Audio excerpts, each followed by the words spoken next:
I remember very clearly a meeting with some of the people who were reporting to me saying, in so many words, you're not letting us help you, right? You are filtering things in order not to worry us, in order to kind of keep everything under control. We can deal with the complexity. We can deal with the fact that this is hard.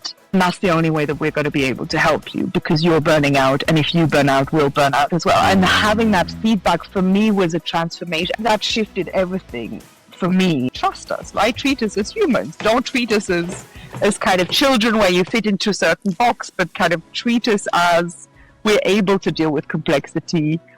We are more creative than you know, and we can do this together.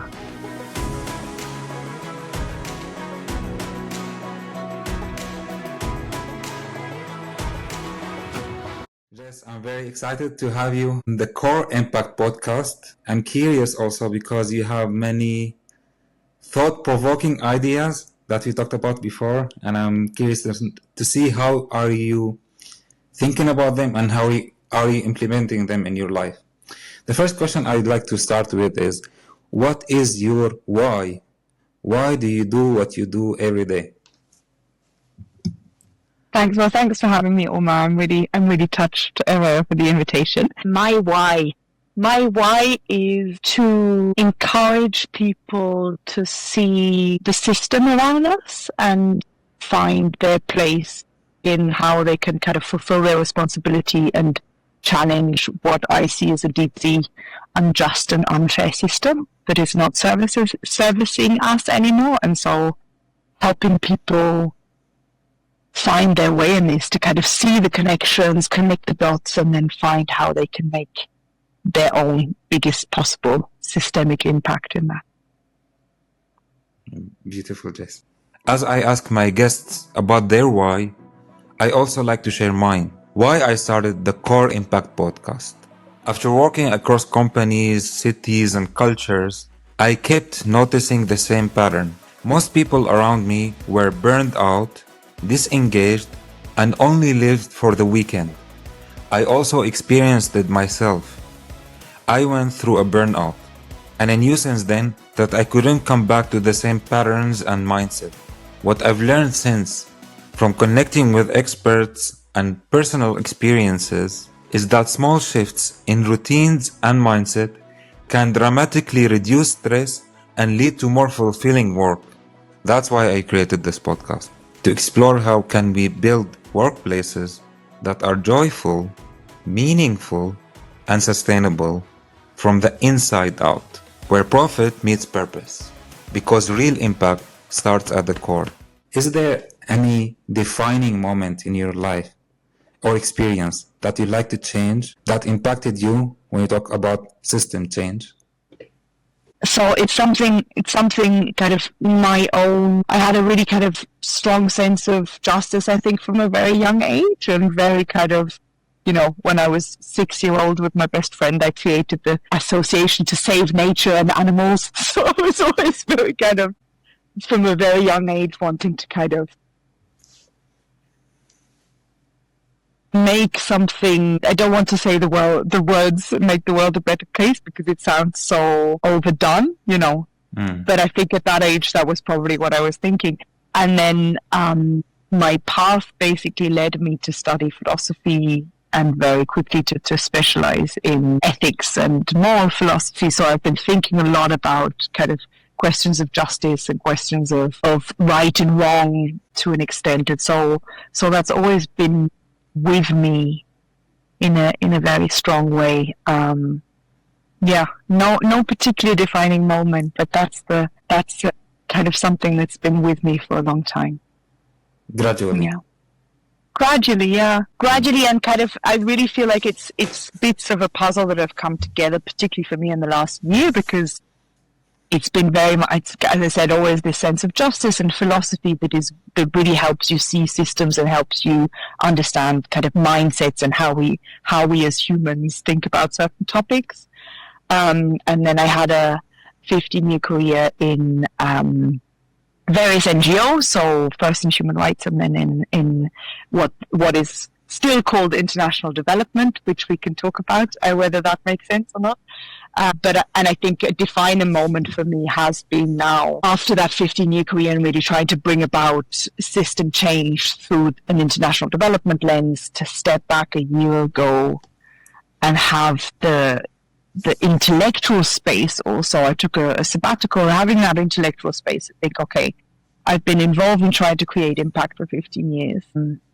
I'm passionate about systems thinking and systems leadership. What am I doing? What is my place in all of this? What is my place in the system? What are the things that I have integrated in a way where I'm perpetuating a harmful system? And what is really going on? And having that space to do this in a more in-depth way has been extremely helpful, without that pressure of there's certain things you can say or not say because you belong to a certain career path, right? So, or a specific sector. So I think that having that freedom to be able to see a system and to be able to think about a system as freely as possible has been really, really powerful for me, and has enabled me to kind of be more courageous in a way in terms of what I think my personal mission could be. Yeah. Jess, I heard many people and leaders also that say, don't focus on the system. Don't focus on anything outside. Just focus on yourself. And when you change yourself, everything around you will change. Because you cannot give power to something that you cannot control. What do you think about this? I would challenge the distinction. I think this idea of the system is out there over there and I'm separate from the system is a false dichotomy. Like yes, we need to change ourselves, but we are part of a system, right? We're not satellites floating away. You know, we're very much part of the system, and the education that we have, the job that we have, the culture that we're in has shaped us because of wider systems that are happening around us. So I would say, yes, both. So change, yes, we need to change ourselves, and we need to understand those ways that certain mindsets that we have or certain conclusions that we jump to are also shaped by the system that we are part of. So by changing yourself and by going there and understanding how you've been shaped by the system is then your way of finding what you can do about it, if that makes sense. So I think it's both. And I wouldn't separate. I think understanding the system as something separate from ourselves is a mistake. Yeah. Or is a shortcut. Like yeah. We're all part of the same thing. Universe Oneness, by the way, is the title of the first podcast I've done ever. But okay, let's come back to here. Since you mentioned courage many times, I mean now and before, and you also did a workshop about courage. What is courageous leadership for you? What does it mean? And how do you live it on a daily basis?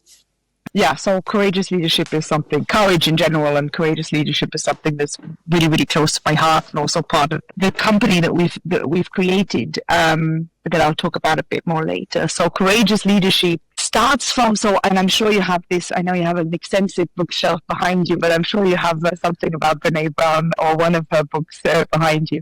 And she, for me, was very instrumental in terms of daring leadership and courageous leadership. And particularly when I've been in leadership positions, she's helped me a lot in terms of, okay, how do we lead with courage? And she talks a lot about kind of that personal courage, inner development, kind of really looking at understanding yourself, understanding kind of being emotionally agile and being able to look at yourself, as well as being vulnerable in relationships with others, and that interpersonal courage and how important that is in the workplace and in general, right? In any kind of leadership position, in any kind of role that we hold in our lives. And so that has really influenced me a lot. I would add though, and I think this is where kind of that connects for me with the system change piece, which is you can be a very good, courageous leader in an organization that might be doing a lot of harm. And you can be a very good, courageous leader according to that definition without necessarily challenging the status quo, which the status quo is only benefiting a very, very small group of people in the current situation, right? And we know about the harm that it's doing to the planet, which is the only place we have to live, and how so many people live in poverty, there's so many wars going, all of these things. So the status quo is not working, is only benefiting a small group of people. And so for me, courageous leadership is very much coming from that Brene Brown, personal inner development, interpersonal, as well as the how do we challenge the boundaries of how do we challenge the status quo with our organizations, and how do we, that courage piece coming from Donella Meadows, who did a lot around systems thinking, who says it's the courage to see and restructure the system, right? So it's those two things for me that come together when we talk of courageous leadership. Yeah.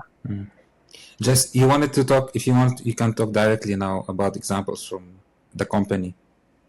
Yeah, I mean, because the second part of your question was kind of how do I live that in my own life? And I think, again, that first part of that definition is things that I very much learned in leadership positions in NGOs in the course of the last 15 years. That combination is now really that what I said before, which was kind of how do you find how to fulfill your responsibility? How do you kind of open your eyes to the system and find your place in trying to restructure it or create a new system? And so what the company that I co-founded, and it's very, very fresh, we're just official since the 1st of July, and it's called Enough Consulting. And the idea is really enough from the sense of, in all its positive and negative connotations, right? So also enough in terms of it's enough now. We can't, like, business as usual is a terrible idea and we need change. But also from the sense of we are enough. There is enough to go round, right? We don't need to continuously be pursuing economic growth and profit. There's enough to go round if we restructure things in the right way, but also we are enough in terms of kind of that people-centered idea. So we've created a consulting company to really support those leaders who are trying to be courageous in their organizations, who are trying to structure their organizations in a way that enables them to fulfill the highest possible level of system change and enables them to fulfill their responsibility towards the planet and towards people, support them in defining that purpose, pursuing that purpose in the best possible way, but then also looking inside their organizations in kind of how do they center people and how do they structure themselves in a way that makes them resilient and kind of regenerative and strong, by also redefining what success looks like, right? And just thinking about if we did manage to bring about a different economic system, what would organizations look like? What kind of organizations would we need in an economic system that would be centered on well-being and health and kind of, within planetary boundaries? What would companies and organizations look like? And trying to support leaders to reach that goal. That's what we're trying to achieve, and that could look very different. It could be from organizations that are pursuing a very concrete goal in terms of impact, in terms of, education. How do we look at what organizations do within the broader system and help them fulfill their responsibility? Jess, I'm curious to know, how do you convince CEOs that you are working with?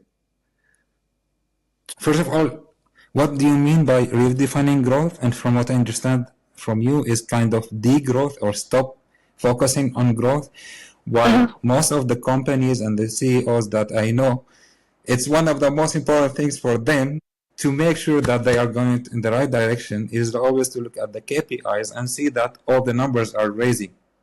Yeah. How do you convince them to say no and come work with me? Maybe we'll have to talk again in a few months, but I think so. On the one hand, there is a huge amount of support for these ideas, and I think that's important that we have because we, in the kind of mainstream, we don't talk about these, and these seem like very radical ideas. We think that it's completely out of the box, but in the general public, there's a huge amount of support for ideas of, do we need an economy that is centering on profit and growth, or do we need an economy that centers on, the well-being of everyone within planetary boundaries, it's absolutely amazing the levels of support, right? And there's a lot of research that's been done on this. And there's a recent research actually that came out from the UK where they interviewed, this is LSE research, London School of Economics, and they interviewed 700 business leaders from all across very different businesses around some of these ideas of post-growth and kind of do we need that kind of economy? And again, it was something like 82%, I'm not sure I'm quoting that, but definitely above 80% of support for these kind of ideas, right? So, and the interesting thing about that research is that also the majority of those people said, but I'm sure the others disagree with it, right? So I am in full support of this, but everybody else, all of my kind of peers, would not agree with this. And that's so interesting that it feels like very kind of radical ideas, but actually is very intuitive that this is what we want. And so I think there are a lot of barriers. And again, we're coming back to how does the system influence us? And this idea that financial success in business is success is something that, that is clear and that I think we can all realize. But is that really how we want to define success in our world? Is that good enough for us, And so, and I think we're at that phase where there are some people who have innovated, who are daring to kind of challenge those boundaries of success is only financial profit. And we're in that moment of, if we can showcase these people, if we can connect dots, if we can encourage those people who are kind of on the edge, then we have a huge potential to reach a much bigger amount of people. So we're conducting research as Enough Consulting at the moment in collaboration with Tomorrow University as part of my thesis with Tomorrow University. And it's really about exactly those questions. How do we find these leaders who have the courage to think about success differently? And the interesting thing is, the more I talk to my friends and kind of contacts, the more that jump happens quite quickly. You're saying, actually, you should talk to that person because they're doing something interesting and they're doing something interesting. And the examples are there, but they're not being showcased, right? They're not how we define success. And so how can we challenge that? Because those are the kind of organizations that we need. If we want to build a different system that centers on well-being and within planetary boundaries, those are the kind of examples that we need, not the hero, lone guy who's made millions within a short amount of time. That's not helping us, right? So I would say there are more than we think. Yeah. It's interesting when you say, when everyone says something, I say, no, or everyone else will say something else. But yeah, it's something intuitive, as you said. If you are enjoying the Core Impact podcast and feel inspired, let's connect on LinkedIn. You can search for my name, Omar Al Mamlouk, or click on the link in the description. I would love to hear your thoughts or collaborate on projects around mental health and well-being at workplace, inclusive leadership, inner leadership, and the future of work. Let's co-create impact together. Let me tell you or ask you this question. Can you define in one sentence growth and in another sentence success? Because these two words that I noticed that you mentioned a lot, and you mentioned again and again that we have to redefine them. If we take kind of systems language, right? If I take what is success, is what is the goal of the system? And an organization or a company is part of a system, right? In this case, an economic system, but also a cultural, social system, etc. So a system always has a goal, right? That's the thing that it serves. And in our current economic system, the goal is financial growth and capital accumulation, right? That's within the world capitalism. So success would be from a economic system level is what is the goal of the system? What is it driving? Why does it exist? What's its purpose, right? And within that system, you have a subsystem, which would be an organization. And again, it's how is that organization successful? What is its why in the sense of, and and I know there's a lot of work that's been done in kind of the why of the organization, right? But it's the why. I often feel that under the kind of silent cynic golden circles, it's just like, but in order to make profit, right, in order to serve the shareholders and get them the maximum profit. And I think those are some of the parameters that we need to challenge if we want to bring about change. So success really in terms of what are we pursuing, what are we measuring, what are the things that tell us at the end of our mandate, at the end of our lives, at the end of our, work days, we're doing it good, right? And if we only measure the KPIs of our financial growth, and if that is how we're making decisions also, then that's how we define success. And how do I define growth? So from my, again, I often focus on the economic system because I think that's quite key to understand also what's going on politically, geopolitically, socially, culturally, But so growth in the sense of we jump to that conclusion that growth is good. So from an economic perspective, I'm talking mainly financial growth, capital accumulation, profit, all of those things. But I think it's that word that we often take for granted. That growth is good, growth is good. And I was having a conversation the other day with somebody who says, yeah, growth is good, a tree also grows, right? And it's true. But in nature, things grow to a state of maturity and then they stabilize. Right? A tree doesn't grow forever. It matures, it grows, it matures. And then it stabilizes and it's within an ecosystem. So I think there's something very expansionist and kind of nearly imperialist with this idea of constant growth and we need to get bigger and bigger and bigger and bigger, which I think we need to question.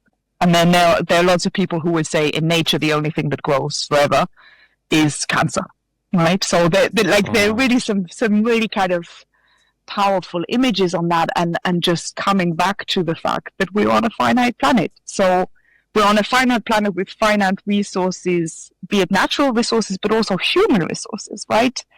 I know you talk a lot about cultures within organizations. We have a certain amount of hours of the amazing humans that work for us in our organizations, right? There's a limit to what we can do, and of course there's technology that can help, etc. But for what are we driving to in the end? And now we're back to the success. What is this all for? And our sense is that that's a question we don't often ask.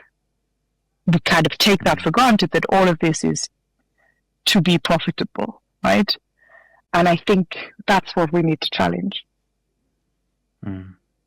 Just I like what you said first. A tree, when you give this example, a tree doesn't grow forever. And then you said the only thing that keeps growing in nature is cancer. I have something now, just on the side, I wanted to share that last time when I had the last podcast will be also published soon with Shane. You know him from also University of Tomorrow. He's a lecturer and he focuses also on non-judgmental thinking and social identity theory. And he said, he was like, the idea is to really think and question everything, right? And he even said that he doesn't like the word human resources. And this is a word or term that we should not use. And this is something that I heard for the first time. Yeah. What do you think about it? I completely agree. I think it's quite shocking when you think about it. And we've heard about it. So in our careers, you hear that word so often that you stop questioning it, right? But it's reducing, and I think this is also part of the economic system that we live in, and there's some great research, or there's an amazing book called Citizens from a guy called John Alexander, who I recommend to everyone because it's so amazing. But in the economic system, humans are two things. In our current capitalist economic system, humans are two things. They're either resources to feed into the system of production, right? Or they're consumers. Those are the two roles that we're allowed to do, right? And from that sense, is there any surprise that we're all burnt out and that we're all, really on?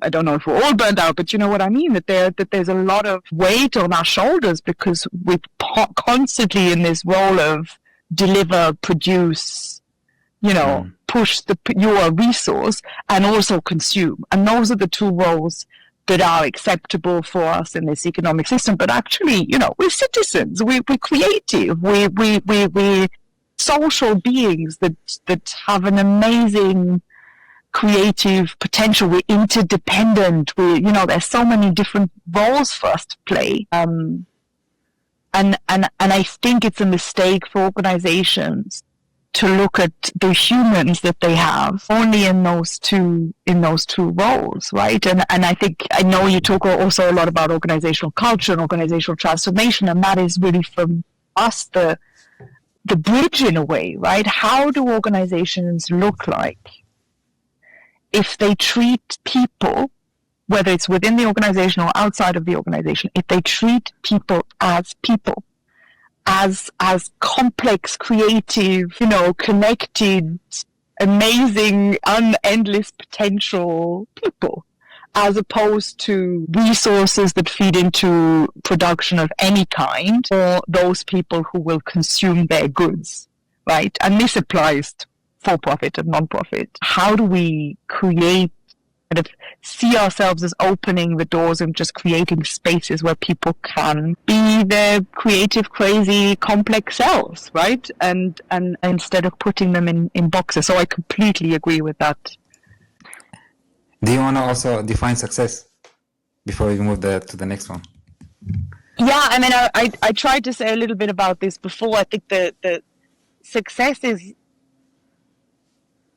in a very minimal level, is what we celebrate, right? What is at the end of the year the point where we're going to say this is a super cool organization, or this was a really good day, or this was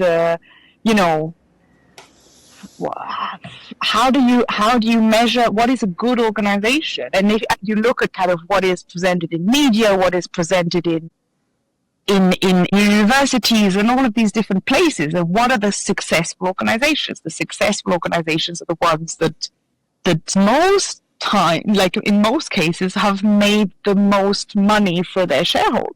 And I think that's something that we fundamentally need to challenge, right? Because I could take some examples, but kind of Amazon is often seen from the business side as this hugely successful, and he started from nothing and he built it up. But in terms of how their human resources, I think they would use that terminology, are being treated, how Amazon treats the resources of the planet that we have, our only precious planet, what they then decide to invest in is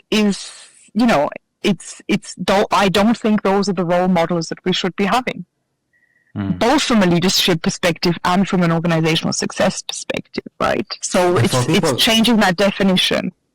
For people who are obsessed about KPIs and numbers and like to see some measures, do you say, for example, there are so many websites where you see how much, like what's the satisfaction, for example, scale of the satisfaction out of 5 for the employees who are working in this company, as an example. Is it one of the things that you look at when you say, is this company successful or not? And maybe we can develop more and more such metrics for the relationship with the customers, with the clients, with the suppliers, etc. Yeah, absolutely. And I think from a systems point of view, we have to be really careful the assumptions that we're making in terms of what we measure, right? Because the assumptions that we make in measuring profit is that profit is always a good thing, right? And that profit is in the end good for everyone. That's an assumption that we're making. That's a mindset that we have in us, right? In the end, if everything grows, then the cake will be bigger, and then the cake we'll all have a bigger piece of cake. And that is again and again proved wrong. It's just, the cake just ends up eating the only planet that we have to live in, and it's not being redistributed, right? So beyond a certain level of economic growth at a country level, what happens is accumulation within a very small group of people. So you have to, when you choose your indicators, even at a company level, you have to be very careful to be sure that that thing that you're measuring is actually a real indicator of what you want to achieve. right? And I think we make that assumption that, okay, well, if we grow, we're having a bigger impact. And nonprofits do this as well, by the way, right? So it's not just a question of happy shareholders. It's a question of we define a big organization, financially bigger organization, as something better because it can have more impact. But do we measure the impact? Can you even measure the impact? What is actually the change that you're actually achieving? So it is a lot about finding the right, being very clear on what you want to achieve and what your role within the system is, and finding ways to measure that, and not thinking that because it can't be measured, it's not worth pursuing, right? And that this is very much Donella Meadows' systems thinking. Can you say it again? So just because it can't be measured doesn't mean it doesn't matter. So, or it doesn't mean you shouldn't pursue it, right? The most important things that we can do probably might not fit into some kind of Excel spreadsheet. They're qualitative, right? But it doesn't mean that just because we can't put it in numbers and a nice graph, that we shouldn't actively be pursuing it. You answered another question, actually. But I'm going to still ask it because maybe you have other things that, like other answers to it, which is, what are some of the main challenges or blind spots in organizations that CEOs don't see? Something that we haven't talked about still. I think, so this links to a point that we said before, but I think there's something around purpose. So I think, and you and I have talked about this before in other circles, but I think we ask how before we ask why, right? In terms of and I'm talking about organizations that want to make an impact, right? If your goal is only to drive profit and accumulate capital, then I think there's a whole reflection that needs to happen in any case. But even for organizations that are social enterprises, impact organizations, the sustainability bubble, the international development, all of these nonprofits as well, I think we jump to what's the problem? How do we solve this problem? Very quickly. We don't spend enough time with the why. Why is this problem happening in the first place? And that could be applied to the purpose as well as to the organization, because say it's an organization, a social enterprise that wants to reduce the plastic in the ocean. That your problem is that there's plastic in the ocean, right? Are you asking the question, how do we solve this problem that there's plastic in the ocean?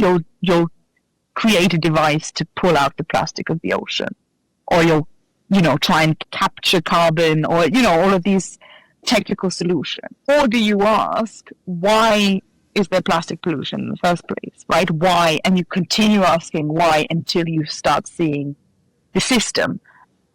And in a real sense, if you look at organizational culture and organizational structures, irrespective of the purpose, we do something very similar. So our staff are burned out. How do we solve this problem, right? We either recruit more staff or we train people about well-being and all of these things. But do we ask why? What is happening within our organizational system to understand what are the root causes of people feeling they are burnt out? Because it might not be work overload. It might be lack of purpose, right? And then we're back to that. What does the organizational do? And are we creating spaces for people to be creative? So that is, for me, that idea of looking for the root causes is absolutely key, whether that's within the organization or within the purpose of what the organization is trying to do. And I often talk about these, and I think you and I have talked about this before, the fact that is a more radical thing to do, because if you think about the word radical, it's about at the root of, right? So we think that being radical is being this kind of hugely political, and it's a bit scary and it's a bit kind of the activist, the political activist to the side. But it's really about looking about what are the root causes of the problems that we are facing, and we need to go. That is courage, right? That is, for me, the courage piece. We need to have our eyes open and to look at what are the reasons behind the problems that we're facing. we jump to that solution. We jump to the solution piece, which means we jump to, I have this new technology that is going to solve all of our problems, or people don't know, and so I'm going to educate the people, and then it'll be okay. And we've tried a lot of technical solutions. I don't think that, the fact that our climate is, the ecological breakdown, the breakdown of democracy, a huge amount of geopolitical problems, the social inequality, all of these problems don't just happen because we haven't invented the right solution, right? And I think at the organizational level, very similar things are happening. So yeah, ask why 5 times and then try and connect the dots would be the advice, yeah. Someone asked me a question around this idea that why people don't dig deep into the root cause of the problems before they jump into the solution. And to be honest, I answered the question at the time, and now reflecting back on it, I feel it was not really convincing. So I'm curious, what would you say here? I think it's a fear of extremely difficult emotions. I'm really so the image that I tried to use with a few people was, if you stay in the system, it's extremely painful. If you can really see, what is going on and why things are happening, it's heartbreaking. It's absolutely, it's very, very hard emotion. And so I use this image of a tunnel, right? You kind of have to have, again, I use that word, you have to have the courage of going through that tunnel of incredibly difficult emotions, of seeing things that the things that we've held on to because we've been told this in films and in music and in our culture and in our education, to an extent fall apart, and so I think a lot of people are at the front of the tunnel and don't even want to go there, right? I don't want to understand how the economic system is feeding climate change and ecological breakdown, because it would question everything that I believe. I don't want to question profit as a metrics of success, because that's, I rely on that. That's my foundation. It requires us a level of emotional vulnerability that we don't like.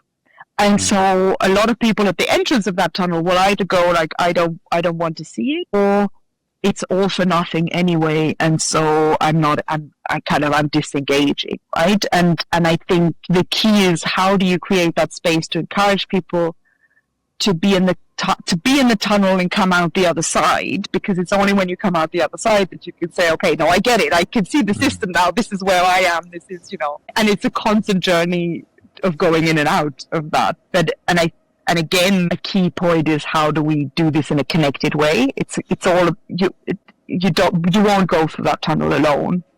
If you don't have people around you who see it and who hold that space, and with whom you can kind of call up and say, I'm really depressed today because I've been watching the news, right? And it's absolutely breaking my heart. And somebody who can not react by saying, yeah, but who can kind of understand that this is part of a wider dynamics. I have also a question. Here it's a bit personal, if you have a story to share. Is there any story that you can share about yourself or someone when their inner change made an impact on the team they are working in, on the whole organization? Yeah, I mean, I have a lot of examples of that. That's the kind of constant journey, right? The kind of inner, how you position yourself as a leader, and the space that you give. So the first one that comes to mind is, I remember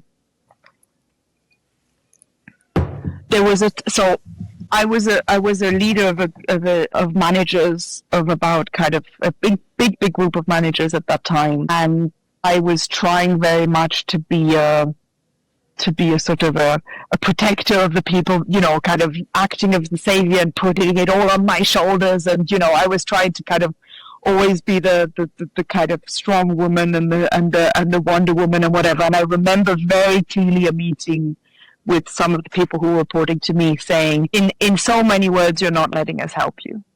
Right. So, it's not that we think that you're hiding anything from us, but you are filtering things in order not to worry us, in order to kind of keep everything under control, and because things are complex. And in so many words, they were saying, we can deal with the complexity. We can deal with, the fact that this is hard and that this is not pretty. And that's the only way that we're going to be able to help you, because you're burning out. And if you burn out, we'll burn out as well. And having that feedback for me was a transformation. And I remember it so clearly because it was the beginning of the year. And I had sort of come into this, and we'll do this feedback, blah, blah, blah. And one colleague, I remember very clearly, said, okay, we've talked and we have something to say. And I was sort of like, oh, this is really scary, kind of. But that shifted everything for me, and this was a few years ago, but it shifted everything in terms of I'm trying to paint things in a picture, not because I don't believe in these people, but because I don't want to worry them, and I don't want to and I want to carry that load. And it's kind of senior management in the way of kind of you're in between different rooms, I would say, and you're trying to deal with both sides. And I think that was really a key feedback that I got. It was just like kind of, and we're back to that point of, right, trust us, right? Treat us as humans. Don't treat us as kind of children where you fit into a certain box, but kind of treat us as we're able to deal with complexity. We are more creative than you know, and we can do this together, as opposed to you're letting us in where you think we can contribute. And that was, that was one of a key moment for me in a way. Yeah, thank you for sharing this. Do you feel inspired by this conversation? If that's the case, please share that with me, write me a comment, and share it with a friend that you know will benefit from this podcast. Core Impact Podcast is on YouTube, Spotify, Apple Podcasts, and all other major platforms. There's something also that I noticed. You are a singer, and you like to tell stories about change also. How much do you think it is important that through creativity, and what a role creativity plays to inspire people to make this change, or to change the system? I love that you asked this question, because kind of doing this is part of my, I think we put ourselves in a lot of boxes, and this is something that I started thinking about last year, is like, how do I not put myself into this? This is the singer-songwriter box, and this is the professional box, and they will never touch, And so this was kind of a key moment for me last year, where I just said, okay, I'm just going to share on LinkedIn, which was very much the professional box, but I'm just going to share that actually I'm also a singer-songwriter. And it was so transformational.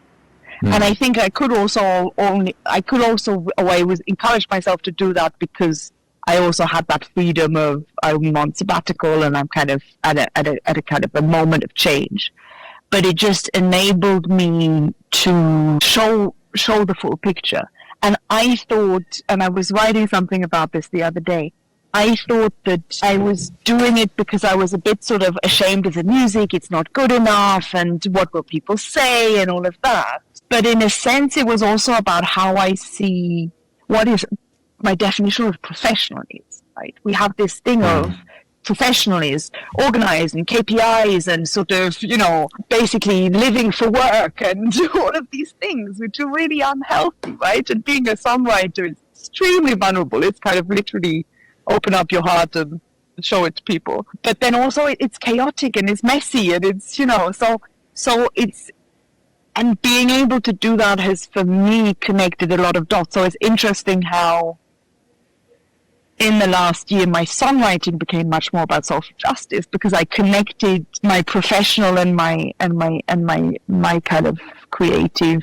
And this is what I mean with how do we let people be their full self. When we say be your full self, what does that actually look like, right? And what are the organizations doing in terms of what is professional and who is allowed to be their full selves and who is not, right? How do we create those spaces, which I think is fundamentally rethinking what organizations look like?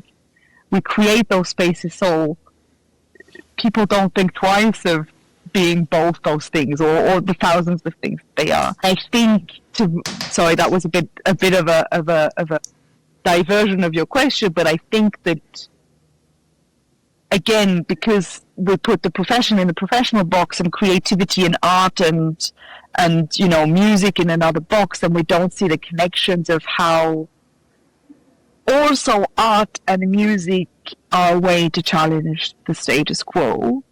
And some of the music and the creation and the art that exists, or films, are ways to challenge or maintain a system, right? It's all part, again, it's all part of a connection of dots. And an example that I like that I think it's Timothy Parker that talks about this from the degrowth movement, and he says, look at the films.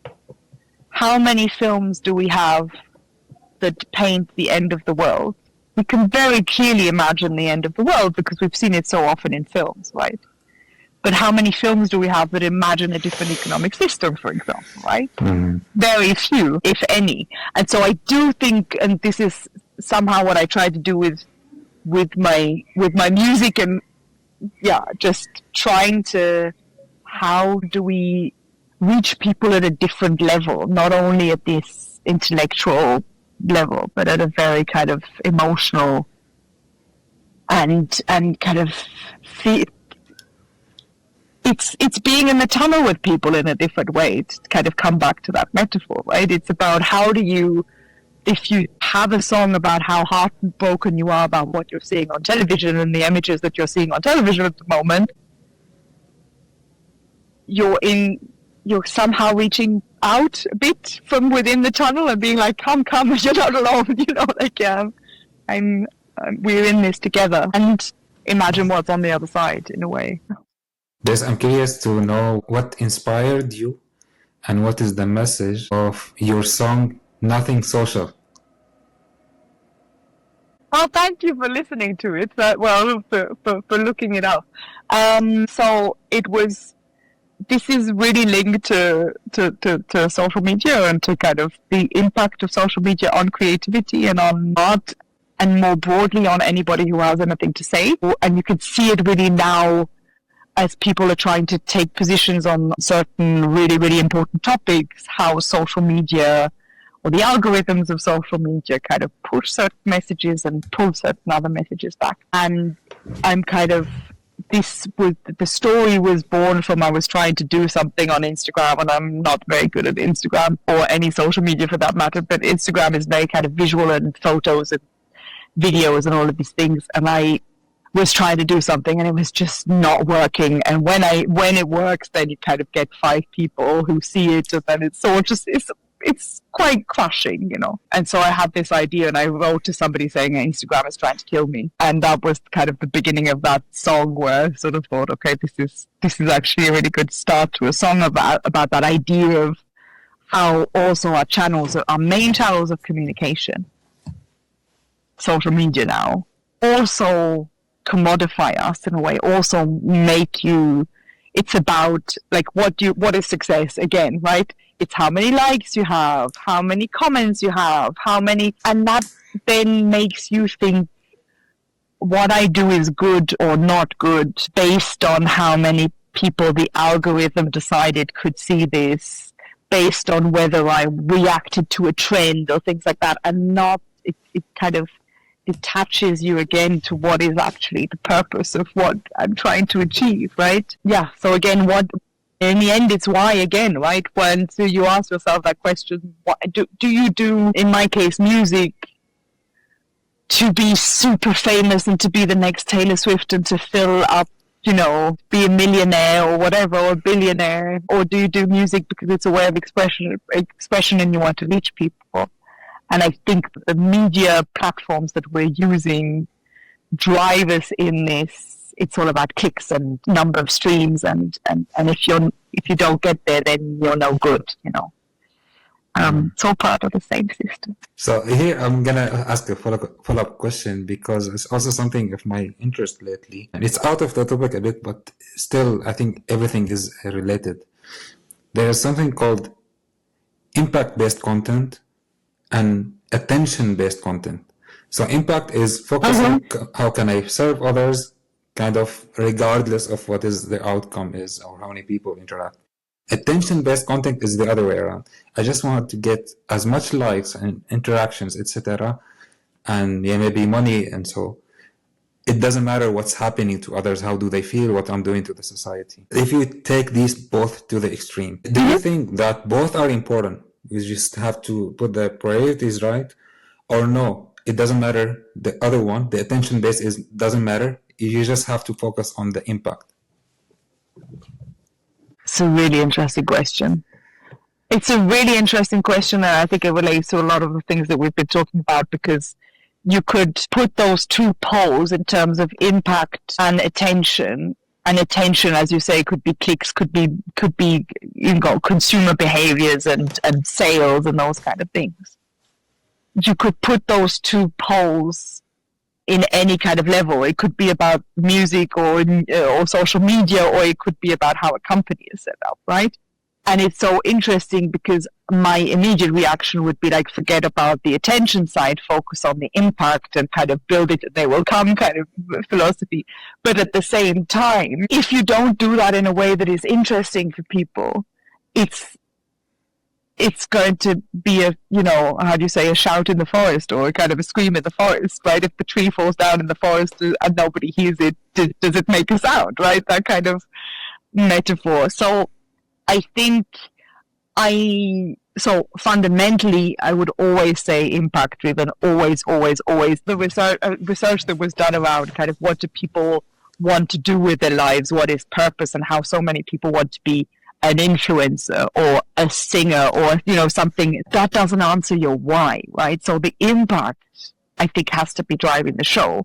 But at the same time, how do you do that in a way that creates at least connection with other people? And I think that idea of, and this is where I think we're trying with Enough Consulting to strike that balance of saying, of course we live in the real world. Of course we're not saying to CEOs, profit doesn't, finance doesn't matter at all. You don't need to pay your employees. There's no inflation. You're still in the real world. You still need to live, right? And it's that tension, I think, of how do you build a new system while being in an old system?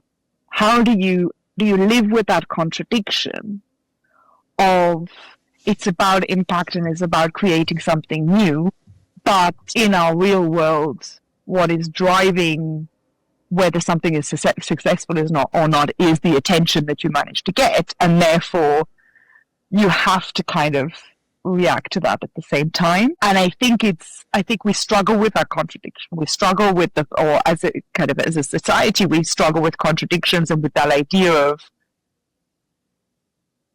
it doesn't have to be either or. It can be a polarity and there's something that's pulling, but you can't ignore the fact that there's a real world, and I can put out as many songs as I want, but if nobody's going to listen to them, then have I reached somebody? But then again, what is attention? Is that the number of likes that I get on social media, or is it about conversations that I've had? And what does that attention mean?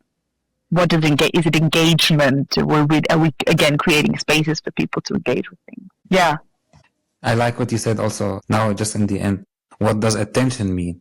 Because it could mean engagement. Okay, then of course, that's something, connection, the other word that you said. I'm with it. But if it's about me, then it's something else. It's only about me, self-centered. Yeah. Exactly. Exactly. I think it's just what are the mental models that are behind these ways of thinking, right? And what is the attention? Yes, I can walk down the street and have a colorful hat on. I'll get attention.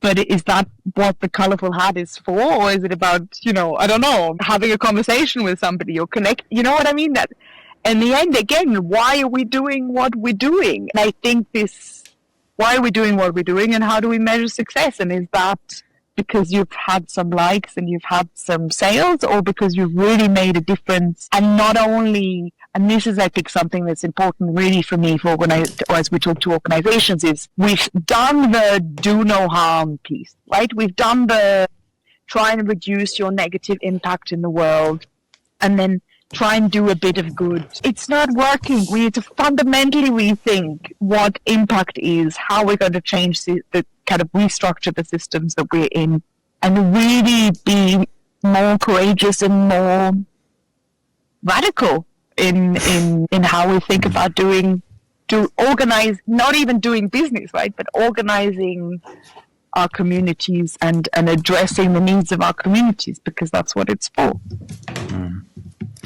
Just I'd like now to focus on the future.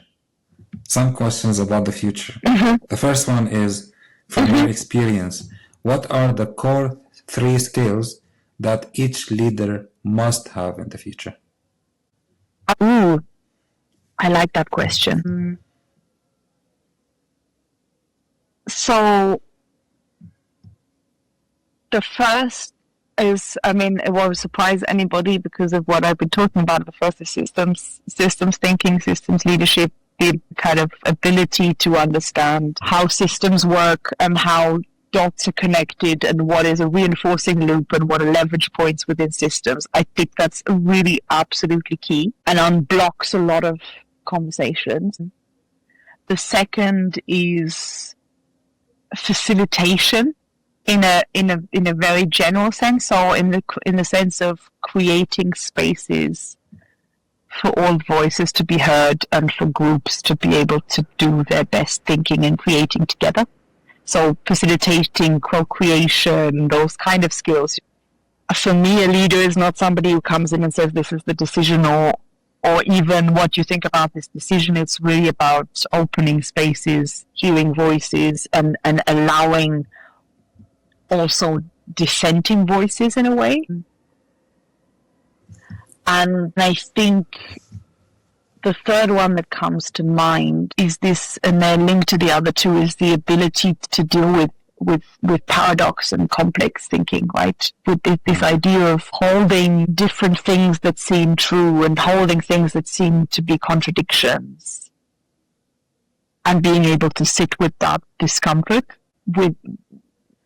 You said 3, but I'm going to throw in another one, because I think what underpins all of this is that kind of what we were talking about before about this emotions tunnel, right?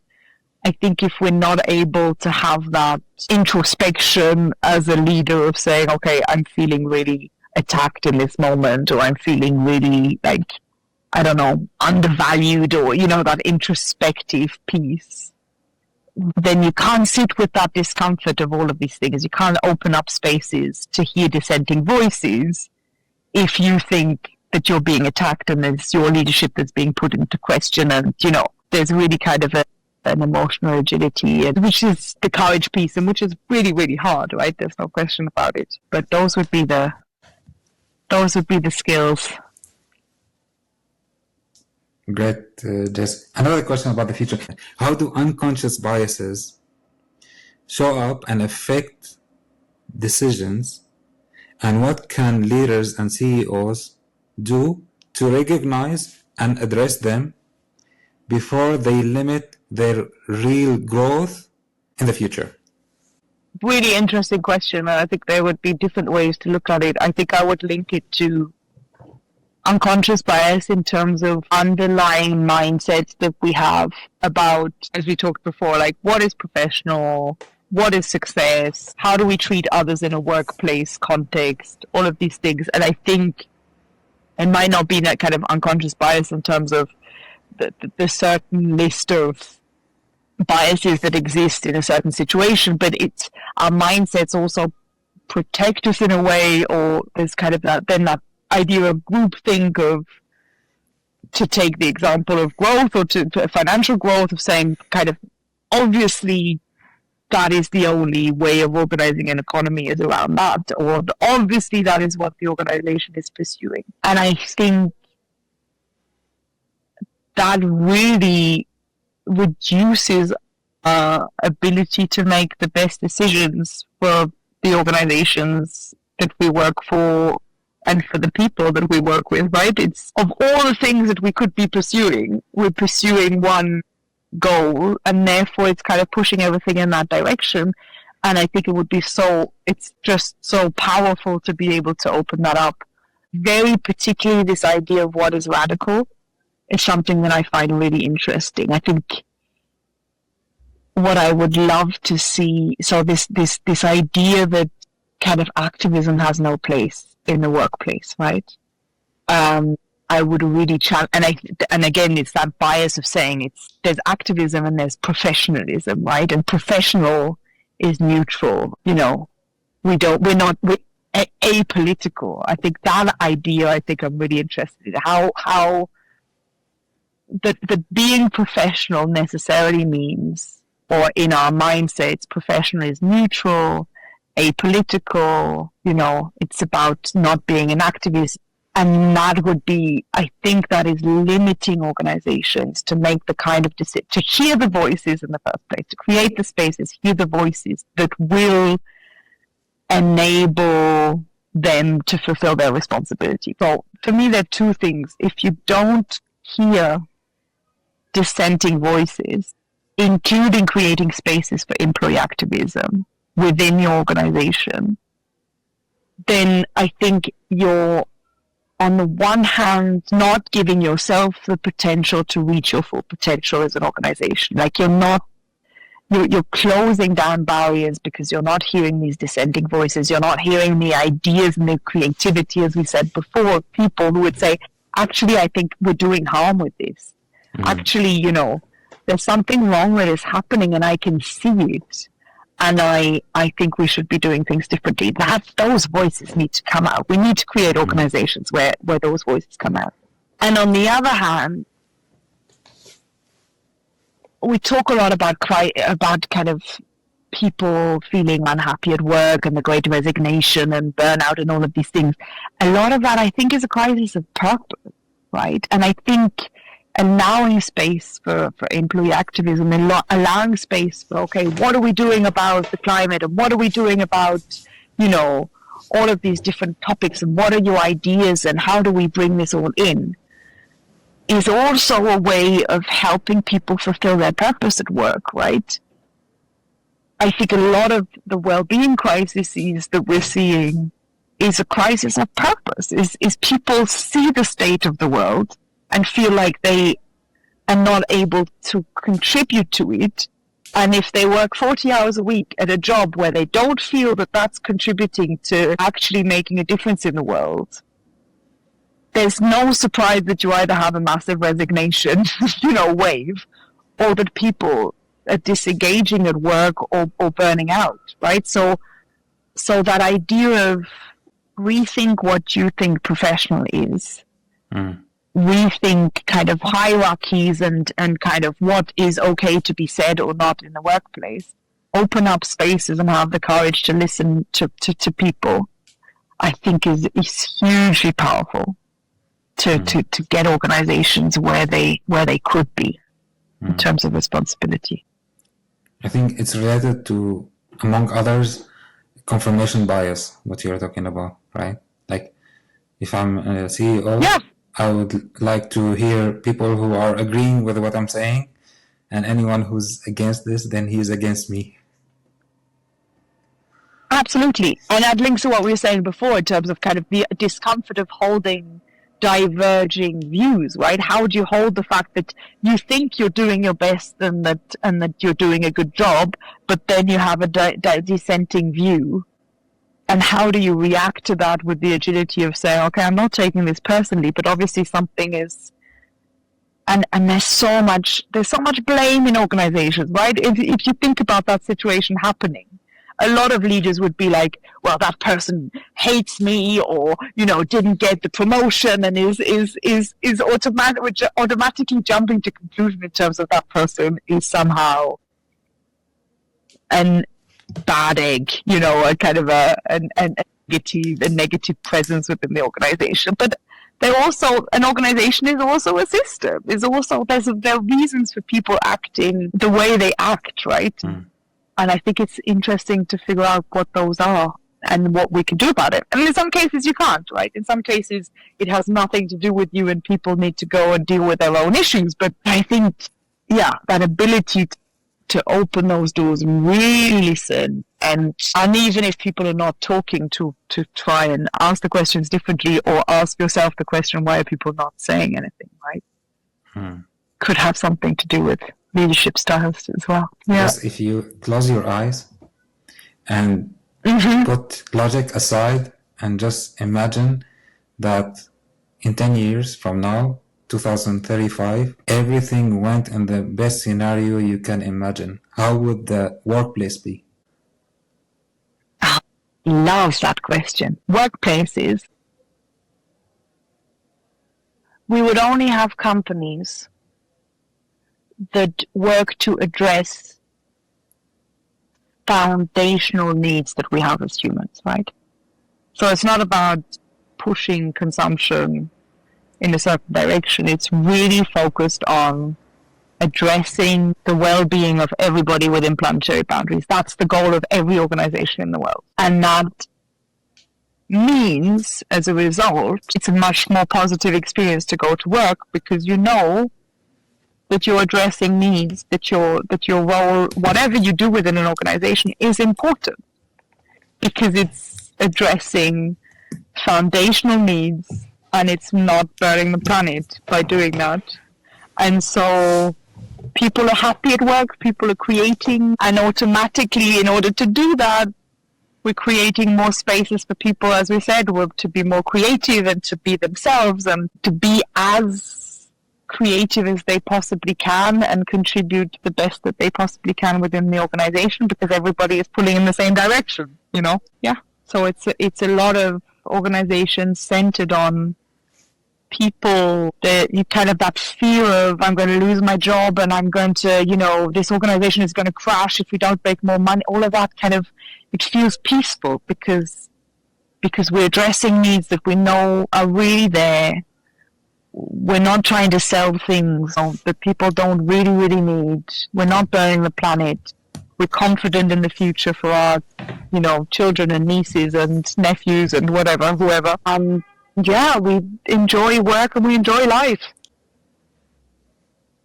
Just what's your not call that to crazy, action? actually. What's your call to action for people who are listening and feel inspired, they want to make a change, at the same time, they are afraid and they don't know where to start? My call to action is try and learn about the root causes of the problem that you care about most. Right? So if you care, whatever you deeply, deeply care about, before trying to jump to the solution, try to really go there in terms of understanding the root causes and understanding, then only think about solutions once you've really understood the root causes of the problem. And that will require being political, and that will require not being neutral, and that will require, things are as they are because also questions of power and questions of, violence and systems of oppression. And that is courage.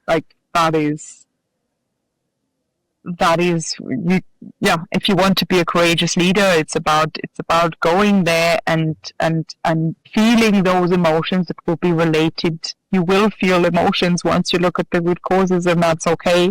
And it's justified, right? It's justified to feel heartbroken when you look at the world, if you really look at the state of the world.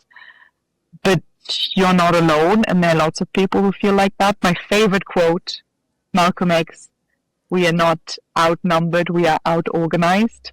So, look at the root causes, find people who care about it too, and with whom you can kind of look at the root causes together and find systemic solutions for it, right? And you'll find your way to do it.